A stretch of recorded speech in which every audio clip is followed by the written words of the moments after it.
Hello, cooking enthusiasts. This week's video should be a relatively quick one, but of course, whenever I say that, they end up being about 8 minutes anyways. Today is going to be just a talking video, no footage, unfortunately, but still some photos, of course.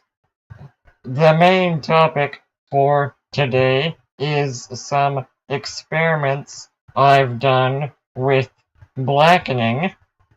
Now, you are probably familiar with black garlic, and I've discussed attempting to make black garlic in previous videos. Now, black garlic and similar products are often referred to as fermented, but it's really just a very slow cooking process.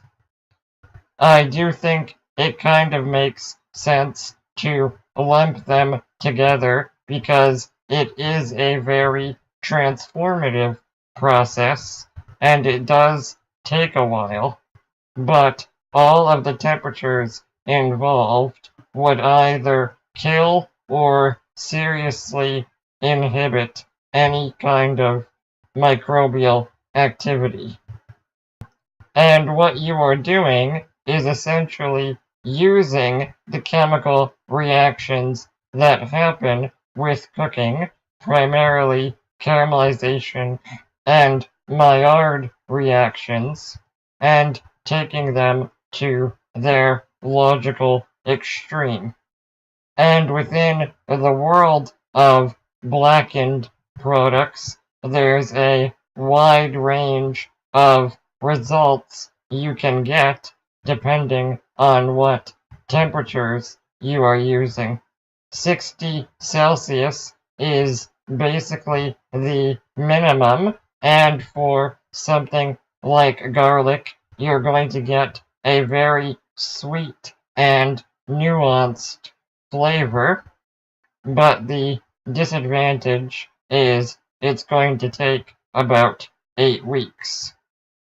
And you can get up to 85 Celsius, but you're going to get more bitter and burnt notes and lose some of that complexity, but of course it's going to be a much faster process, up to only a few days. So with any type of product that you're going to put through this process, you have to consider if you want some bitterness or burnt notes, which aren't always unpleasant, and how much time are you willing to put into a project. The other thing to consider is your actual setup, i.e., how are you going to achieve these temperatures for such an extended period of time. Now, there's lots of machines purpose-built for making black garlic, but I think it's actually easier to build a setup yourself. I am definitely an amateur, especially in this particular area, but my setup is a second-hand rice cooker and a Inkbird temperature controller. I have the rice cooker essentially totally filled with water, and all of the products I'm blackening are sealed in either jars or vacuum bags. I personally don't mind vacuum bags for something like this, and it's a lot easier than other setups that are partially open and require maintaining humidity as well as temperature. The other advantage of this setup is that it's relatively inexpensive. The entire thing was $60, and the rice cooker was about 10 of those dollars. So if and when this rice cooker dies on me, it will be relatively easy and inexpensive to replace, rather than replacing an entire purpose-built machine, or even using something like a sous vide machine. It's also potentially more energy efficient because the temperature controller regulates when it is drawing power. The main disadvantage of this setup is that there's about a 2 or 3 Celsius temperature swing up and down from the target temperature. Now that that is out of the way, let's talk about some of the stuff I've put into my setup, most of which have been failures.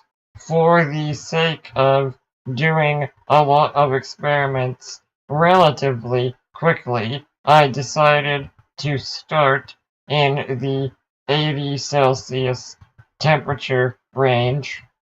Carrots were not good at this temperature range. They really didn't taste like much, but that also may have been a product of subpar carrots. Ginger, I gave at least 10 days, I believe, at this temperature, and potentially I should have given it longer because it didn't change very much. I did partially dehydrated strawberries for about 5 days, and they were okay, but again, I think I need better starting products. I put sweetened condensed milk in there for about 2 weeks, and it became very, very burnt dulce de leche, so maybe some potential there, but also not fantastic. But funny enough, my favorite result from this temperature range was processed cheese. After between 4 to 6 days, the processed cheese totally melts down and becomes very blackened and burnt. So the final product tastes like burnt cheese in general, which isn't super pleasant on its own, but in combination with something like fresh Parmesan, tastes like the top of a lasagna. So for me, it's actually a really promising ingredient, and it's actually going to be involved in a recipe for next week's video.